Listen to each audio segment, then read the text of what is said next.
Notre Zoom est consacré ce soir à un voyage orbital qui porte le nom d'Internet. La visiophonie, le son et l'image, c'est le dernier cri de l'Internet. Cette semaine, à l'occasion de la Code Week, je vous propose une chronique spéciale code et programmation. Nous allons revenir sur la table ronde dédiée à l'apprentissage du code organisée par l'atelier de Google à Rennes samedi dernier. Le code. On sait globalement tous ce que c'est.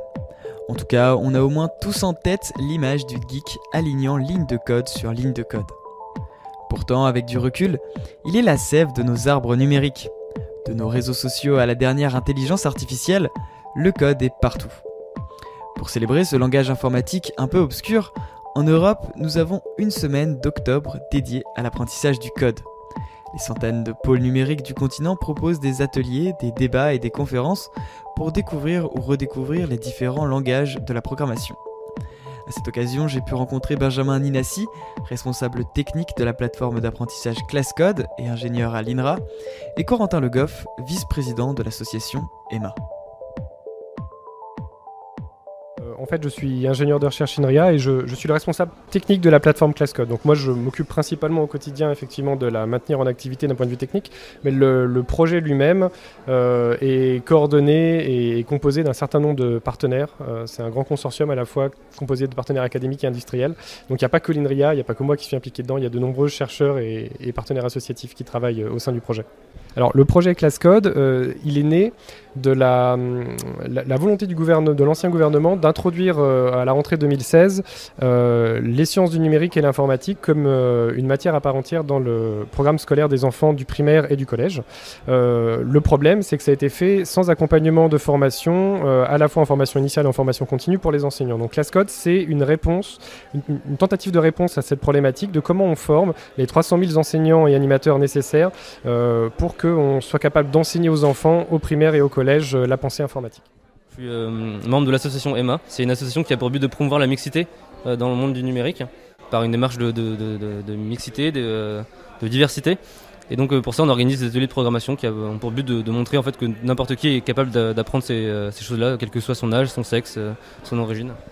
En quoi ça reste important aujourd'hui d'apprendre la pensée informatique ? Apprendre la pensée informatique, ça ne se limite pas uniquement à l'apprentissage du code. C'est apprendre à comprendre comment fonctionne l'ensemble des objets connectés qui nous entourent et la société la société d'aujourd'hui, on va dire. Tous les métiers aujourd'hui sont impactés et touchés par le numérique en tant qu'utilisateur d'outils ou en tant que concepteur d'outils. Si vous voulez, l'informatique, on peut concevoir ça comme un outil manipulé par des humains. Si je prends l'exemple du marteau, un humain sait planter un clou avec un marteau. Mais si on ne tient pas le marteau dans le bon sens, on n'y arrive pas. L'informatique, c'est pareil. C'est-à-dire que si on est capable d'appréhender les concepts qu'il va y avoir derrière l'ensemble des outils qu'on utilise au quotidien, quand on écoute de la musique aujourd'hui, c'est du digital, c'est de l'informatique. Quand on manipule n'importe quel logiciel de traitement de texte, on est dans l'informatique, bien sûr. Quand on conduit sa voiture, on utilise un outil informatique. Si on est capable de comprendre les concepts qu'il y a derrière et les limitations des outils qui sont développés, on est mieux capable de comprendre les enjeux et le monde qui nous entoure. Alors le code, à terme, il va être, il est déjà utilisé pratiquement partout et il va l'être encore plus bientôt. Mais c'est un outil qui peut être utilisé dans plein de domaines, dans les sciences, dans la recherche, avec Anne Siegel qui était là tout à l'heure, qui ont des outils, il y a des outils informatiques en fait pour l'accompagner. Et elle développe aussi dans tout le domaine mathématique, dans les statistiques, tous les domaines en fait sont touchés par le numérique et par ces avancées, ces innovations en fait. Donc la programmation, c'est quelque chose qui touche à tout. Il n'y a pas d'âge trop tard pour apprendre le code comme pour apprendre n'importe quelle compétence ou connaissance. D'ailleurs, on s'en est rendu compte, on a créé 5 MOOC en fait, dédiés à chacun à un côté, à une qualité différente de l'informatique. Et on s'est rendu compte que la plupart des enseignants qui les suivaient les suivent qu'en partie, puisque finalement, la plupart des compétences de base, ils les ont déjà, parce qu'ils les manipulent et qu'ils les utilisent au quotidien. Et d'ailleurs, on s'est rendu compte que les enseignants finalement de maternelle qui enseignent aux enfants comment mettre des cubes de couleurs dans des formes, ils font déjà de l'informatique, on est déjà dans l'algorithmique. Quand vous faites une recette de cuisine et que vous suivez une recette de cuisine, vous suivez une liste d'instructions et d'événements, vous suivez un algorithme, vous êtes déjà en train de faire de l'informatique. Nous, dans notre démarche, c'est d'apprendre à tout le monde. Donc on peut sensibiliser les enfants, leur faire découvrir ces choses-là, parce que c'est à leur âge en fait, qu'on apprend une quantité de choses incroyables et très facilement. Et on apprend aussi aux plus âgés, comme des parents par exemple, pour les sensibiliser à ça aussi, parce que les parents ne s'en rendent pas forcément compte que leurs enfants sont capables de telles choses. Alors typiquement ici à l'atelier Google, on a 3 types d'ateliers. On a donc 2 ateliers pour les enfants, Donc c'est du Scratch et du Roberta, donc c'est des petits robots programmables. Et Scratch c'est un outil qui permet d'apprendre des notions de programmation très simplement par le biais de blocs. Et tout simplement l'idée c'est des jeux. C'est très ludique en fait pour que les enfants se plaisent beaucoup en fait dans ces activités là. Et c'est des petits projets, des petits défis en fait sous forme de jeux qu'il faut résoudre.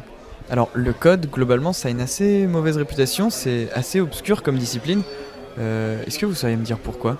En fait, on subit, entre guillemets, la pop culture geek et l'ensemble des stéréotypes qui ont vraiment créé un imaginaire collectif autour de l'informaticien et des personnes qui travaillent dans le domaine.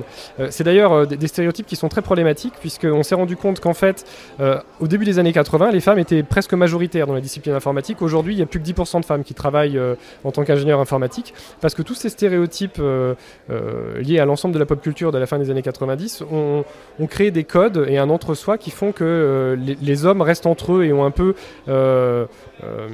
limité la mixité et la diversité dans les disciplines de l'informatique. Il faut qu'on arrive à combattre ça, et c'est aussi ce qu'on essaie de faire à travers ClassCode en redonnant un visage humain aux disciplines informatiques, puisque dans le dispositif de formation qu'on propose, on propose un dispositif de formation hybride où on a à la fois des MOOC et des ressources qui sont informatiques, mais également des temps de rencontre en présentiel où des professionnels de l'informatique vont venir accompagner les enseignants et les animateurs dans leur démarche de création de compétences et de connaissances autour des sciences du numérique et redonner un visage humain à la discipline.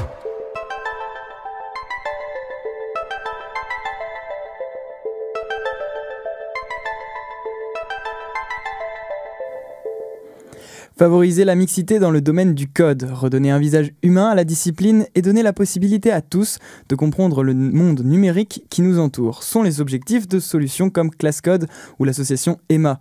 Aujourd'hui, pouvoir s'exprimer dans le langage informatique est un enjeu important. Et si on imagine souvent l'univers du code comme étant une porte infranchissable, nombreuses initiatives seront ravies de vous en donner les clés.